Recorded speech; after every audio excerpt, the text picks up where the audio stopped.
Our future aim is to have an academy in Goa, which is much needed. A full proposal for the academy, where what we need is basically the infrastructure.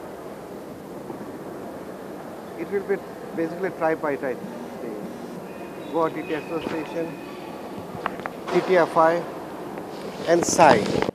Goa के लिए जो हम सोच रहे हैं कि यहाँ पर पोटेंशियल जो सब जूनियर कैडेट और छोटे बच्चों में बहुत ज़्यादा है, तो हम ये चाहते हैं कि गवर्नमेंट से रिक्वेस्ट की जाए, गोवा गवर्नमेंट से with the support of Sai, कि यहाँ पर एक एकेडमी खुले जिसमें सिर्फ छोटे बच्चों को ही रखा जाए, उनका यहीं पर पढ़ाई का भी हो और सारा खेलने का, सारे उनका खाने का, रहने का और सब काम गोवा गवर्नमेंट और साई के सहयोग से हो. Technical, our Secretary General said, is a technical support and the coaches support will be given by the SAI, but the infrastructure has to be given by the local government.